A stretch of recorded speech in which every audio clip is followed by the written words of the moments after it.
సరే గాని ఇప్పుడు అమరావతి కూడా మునిగిపోయిందంట కదా, నిజమేనా? అమరావతి మునిగిపోయిందా?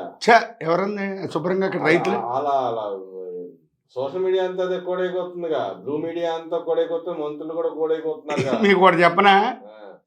1961లో కూడా హ్మ్. నా అసలు నేను పుట్టానో నెలపిల్లవాడినో, హ్మ్. మా అమ్మ అనేది సంకనేసుకుని కట్ట మీద కూర్చుని ఇసుక బస్తాలు వేసేవాళ్ళు అంటే అప్పుడు. హ్మ్.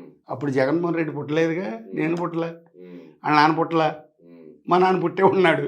హ్మ్. నేను పుట్టాను కాబట్టి మా అమ్మ చెప్పింది హ్మ్. ఇట్లా చేసామయ్యా అప్పుడని. అదే వరదలు ఇప్పుడు వచ్చినాయి. ప్రకృతి వైమల్యం, వరద రావాలని కోరుకోకూడదు. భారతదేశం ప్రజలంతా చల్లగా ఉండాలి కామ్రేడ్. నా ఒకటే మాట, వచ్చినందువల్ల ఇది 10 సంవత్సరాల వరకు మొత్తం తెలంగాణ, ఆంధ్ర, తమిళనాడు లేకపోతే కర్ణాటక అన్ని రాష్ట్రాలకి మంచే. కాకపోతే ఇది ఇప్పుడు కొట్టే ఎఫెక్ట్ ఏమైందంటే పేద ప్రజలకి ఇది యాంటీబయాటిక్ ఉంటుంది. అట్లా అనకూడదని మనం అంటలా. నీ నీ నీ నీ నీ టైంలో నువ్వు చేసిన అరాచకాలకి, నీ పాపాలకు ఇప్పుడు చంద్రబాబు మీద వేస్తానంటే ఎలా? ఆ రకంగా సబ్ కలెక్టర్ ఆఫీస్లో పడుకుని రైతుల పొగలు కూడనీళ్ళు లేకుండా తిరుగుతుంటే నువ్వు అనకూడదు ఈ టైంలో అయింది. తర్వాత ఏదైనా ఉంటే మళ్ళీ 4 ఏళ్ళు 3 ఏళ్ళు పోయినాక రోడ్డు ఎక్కమనండి. ఇప్పుడు అలాగే బాబు గారు గాని కార్యకర్తల్ని ఆల్రెడీ అందరిని పిలిచి చుట్టుపక్కల నుంచి జనాలందరూ వచ్చి పోగై సేవలు చేస్తున్నారంటగా కార్యకర్తలు, టీడీపీ కార్యకర్తలు గాని, పేదల పక్షాన ఉండే నాయకులు గాని, ఇంకో పక్క చూసుకుంటే అయ్యో రామా, నేను యార్లగడ్డ వెంకటరావు దగ్గర నిన్న వెళ్ళానండి.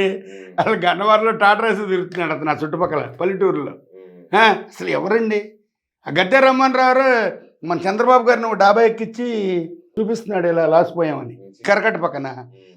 మరీ కొంచెం తలాలు దొరక్కో ఇబ్బందుల్లో లంకల్లో ఇల్లు కట్టారండి. అటు కొల్లూరు కూడా పెసర్లంక, బొబ్బర్లంక. మరి ఏమంటారు జగన్మోహన్ రెడ్డి గారి గురించి, ఏమంటారు? నేననేది ఒకటే, ఆ సన్నాసి లండన్ వెళ్ళిపోయి శుభ్రంగా కూతురు దగ్గర బతకమను. రాజకీయంగా పనికిరాడు. ఎన్ని ఏసాలు వేసినా అతను మళ్ళీ ముఖ్యమంత్రి అవ్వలేడండి. ఎందుకంటే ఇప్పటికైనా అతను సవ్యంగా మాట్లాడి ప్రజలతో ఏదో తప్పుతుంది జరిగింది, పెద్ద ఆయన శుభ్రంగా చూస్తున్నాడు, చేస్తున్నాడు. మా నుంచి మా కార్యకర్తలు శుభ్రంగా చేస్తారు, చూస్తారు, మీకు భోజనాలు అందిస్తారంటే కొంచెం ఏమో ఘోరం తెలుగు పెరిగేది ఎవరికి? ఈ యాదవ్కి. అదే రాజశేఖర రెడ్డి అయితే మళ్ళీ వేరుగా ఉండేది. అయితే మనం ఉన్నట్టే చెప్పుకోవాలి. అతను ఒక రకంగా ఎట్లా రాజకీయాల్లోకి వచ్చాడో ఏం చేశాడో కానీ లాస్ట్లో చనిపోయే ముందు చక్కగానే లక్కొచ్చాడు. ఎవరో వైఎస్ రాజశేఖర రెడ్డి గారు. అలాగే ఇతను చేస్తాడని నమ్మి మోసపోయిన ప్రజలు వాళ్ళు అతను తిడుతున్నారు. ఏదో 100లో ఒకళ్ళు ఉన్నారండి, ఆహారం దొరికి దొరక్క, నీళ్లు దొరికి దొరక్క 100లో ఒకళ్ళు లేకుండా ఉండరండి. అసలు మూలాలకు కూడా వెళ్తున్నాడుగా చంద్రబాబు గారు ఆ లబ్బర్ పడ వేసుకుని.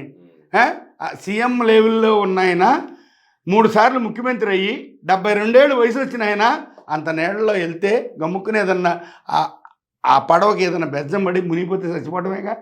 అంటే ఆయనకి పేడం లేదా? రాడు, ఎక్కడో కూర్చుని ఢిల్లీలో చేతనాన్ని సోతనాన్ని హెలికాప్టర్లో తిరుగుతాడు, కాలం వెళ్ళిపోద్ది సరిపోద్ది. అలా చేయలేదుగా మనలో అన్నమాట. నీ దుర్మార్గుడు, అసలు ఇకనైనా మారవేరా బాబు నువ్వు. నీకు దండం పెడతావురా జగన్మోహన్ రెడ్డి. నువ్వు ఆంధ్ర రాష్ట్రంలో ఇప్పుడు ప్రస్తుతానికి రామాకపోయా, నీ పుణ్యం ఉంటాయి. కొన్నాళ్ళు పోతే 4 నెలలు 3 నెలలు పోయినాక చక్కబెట్టపోతే చంద్రబాబు మీద బురదేయమని చెప్పండి. అస్సలు ఎవరన్నా ఒక ఆఫీసర్ల ఇంటికాడ ఉన్నారా? వాళ్ళు కూడా ఎదుర్కొంటున్నాడుగా కరెక్ట్గా చేయకపోతే నాకు కుదరదని. నీకేమో వెనక ముందు టీవీల్లోనేమో నీ ఫ్యామిలీని అదేంటి ఆడెవడు తువ్వాడు సీనుగాడు, ఈ పేరు నానిగాడు, ఈ అంబటి రాంబాబు కూడా ఏళ్ళనే వెనకేసు రావడమే సరిపోతుంది కంటారా నీ దుంపదేగా. ఆ గంటలోడు